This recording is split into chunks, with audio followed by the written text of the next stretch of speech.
Hello and welcome to the second session on the fifth day already of the PSASA Midterm Convention. I have the pleasure of starting this session off with my talk, Self-Care Isn't Selfish, Becoming Healthier Happens by Choice, Not by Chance. So let me start with a question. Are you actively engaged in your health and well-being? Now, if you are, congratulations. If you're not alone. Now, self-care has been something that we hear more about in the last few years than we've ever done in the past.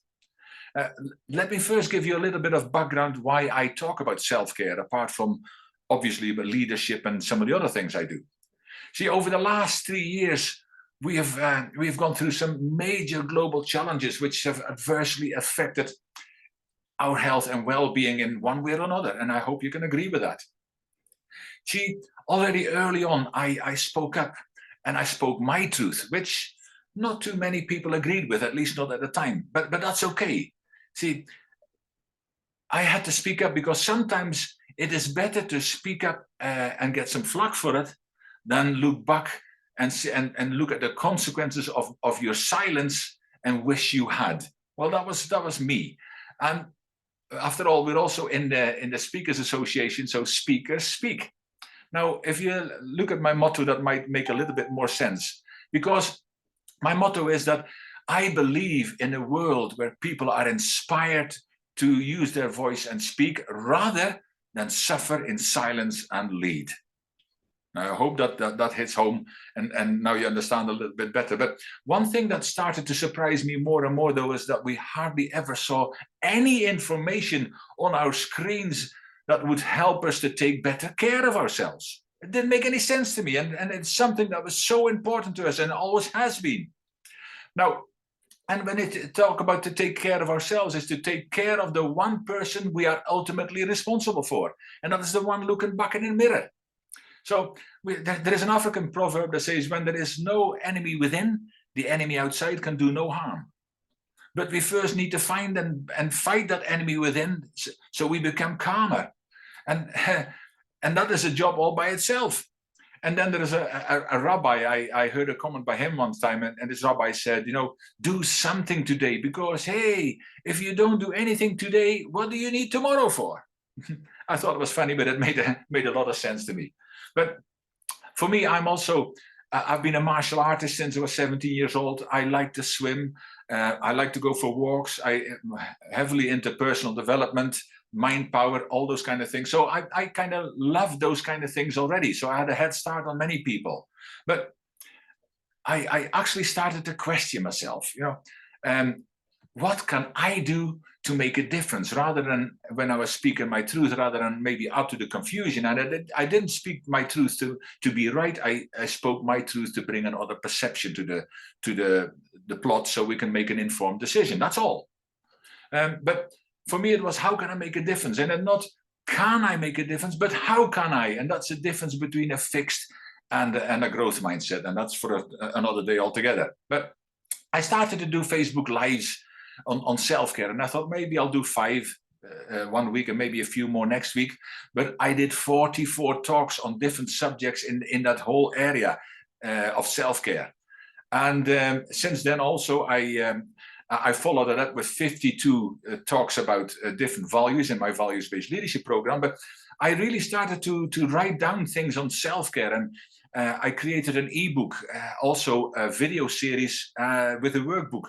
All of this, luckily, is going to be launched early next week as well. So I'm excited about that. But I'm doing this hopefully not for that to people to watch it and listen to it and see it and read it and then put it on the shelf, a shelf development, but that this will be a catalyst for you to inspire you to start doing something today. And because really, action always cures procrastination. Because how often will we say, well, we're going to take care of ourselves soon, and we're all busy, speakers as well, we're all busy entrepreneurs doing all kinds of stuff, and then self-care ends up on the back burner or gets forgotten about all of it all the time until it might be too late. But that's why I started this. So hopefully that gives you a little bit of insight why. But But in this, I also mentioned some areas of illness and discomfort, because that's what happens when we neglect our self-care. But I avoid that as much as possible, because rather than spend too much time on the cure after the health scare, I would rather talk about any solution, any way that we can prevent this. We always heard about, prevention is better than the cure. And that's what we work on. And if you were with us yesterday, then Alison Faraday actually really gave a very touching and powerful, even inspiring insight in why self-care is so important. And I can already tell you that she will never neglect her self-care again after the big scare she had. But I really prefer to focus on what we can do and what we should do, what we do have control over. And I hope that makes sense for you as well. And if it makes sense for you, just put a 1 in the chat box, because I would like you to participate. There's a wonderful saying there: what happens around you or what happens to you is not half as important as what happens within you. Now, with all the challenges around the world creating way too much anxiety, depression, and fear, it is so easy to get completely bogged down with all the negativity that is streaming into our living rooms from our governments, our mainstream media, and our social media through all the many electronic gadgets that we now possess. Now, if you're a little bit older like myself with a few gray hairs, and I know there are some of you in the audience today, we used to be able to walk out of our living room away from our TVs, our radios, even our telephones, which many of them were hanging in the wall on a cord. But we would no longer be bombarded with all that consistent negative news. Now, unless, of course, there was people around us who used to constantly bring it up. And I'm going to briefly talk into that just now. But now, where we are now, with all the modern gadgets and things like that, there is no hiding place. I was bullied as a kid, and I could hide away. But now we talk about cyberbullying and bullycide. Now, these are terrible terms that are used now to describe the horrendous things that happen in bullying all by itself. But we can't escape from it anymore. And about those negative people I talked about, those who always complain and blame storm, blame everybody else, the cat, the dog, the neighbor, the boss, the government.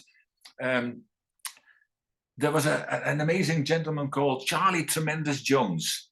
And he wrote the book, Life is Tremendous. As you might guess, everything to him is tremendous. But he said there's 3 things, and it always stuck with me. I met him twice. Beautiful guy. He's since passed away. But these 3 things really stood out for me. He says there's 3 things that have a huge influence on the rest of your life.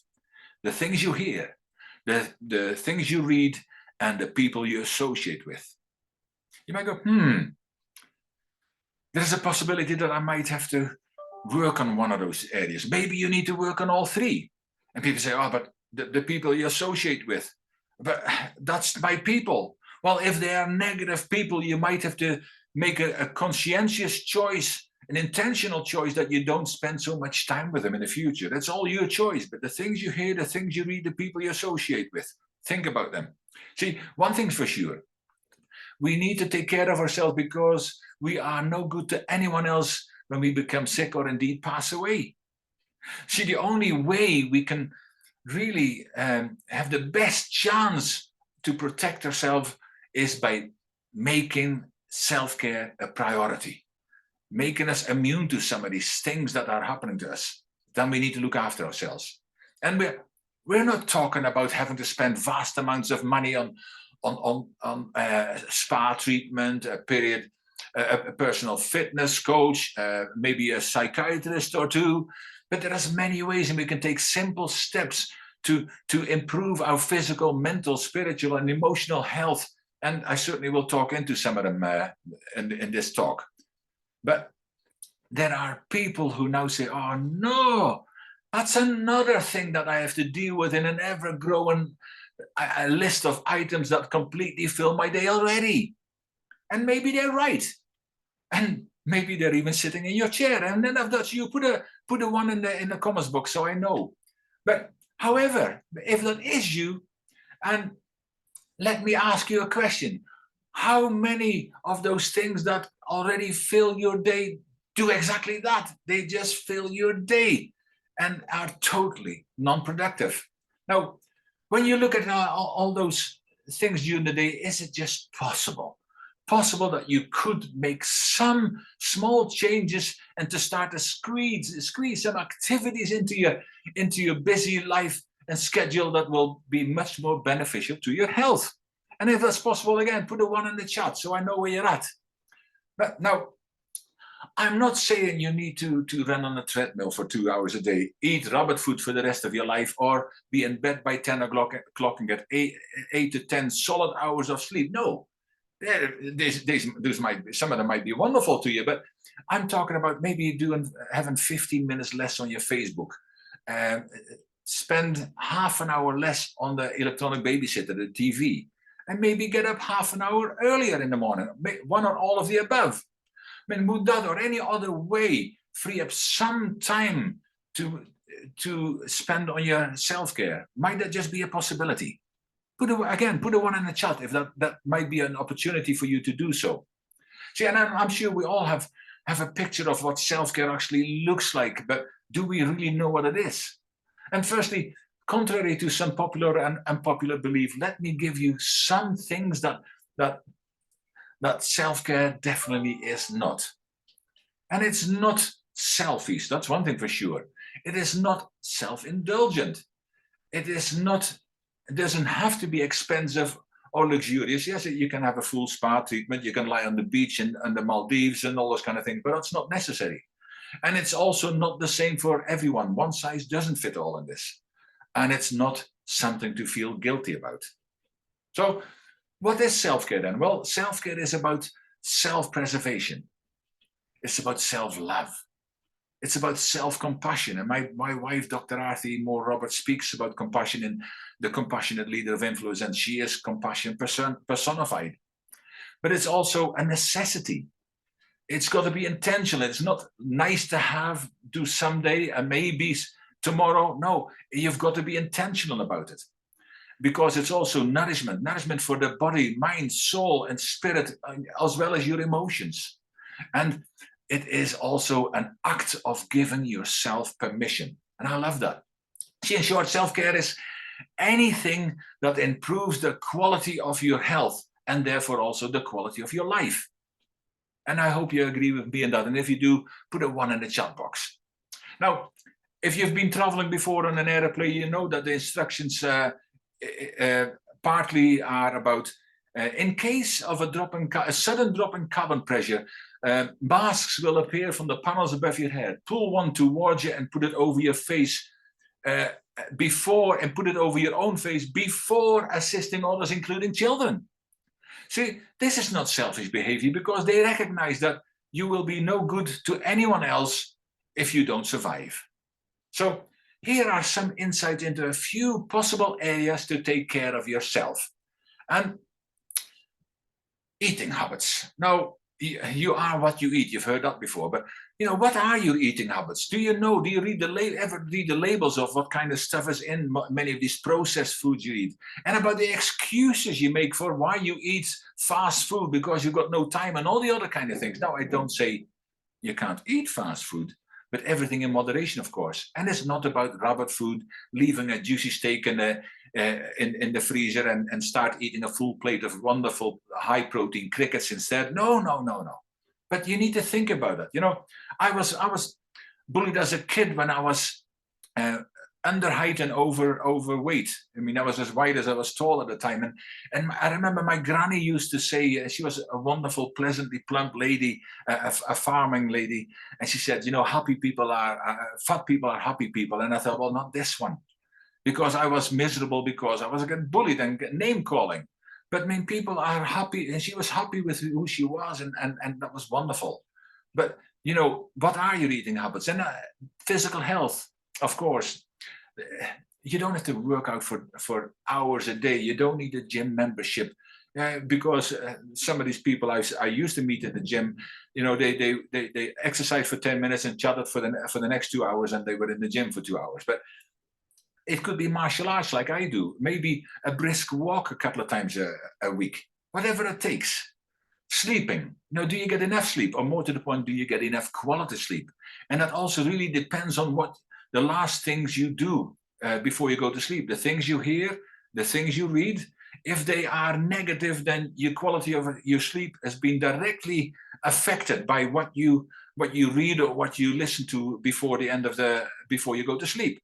So read or listen to something positive before you go to sleep. It'll make a difference to the quality of your sleep. So eating, sleeping, and exercise are usually the main ones. But what about your attitude?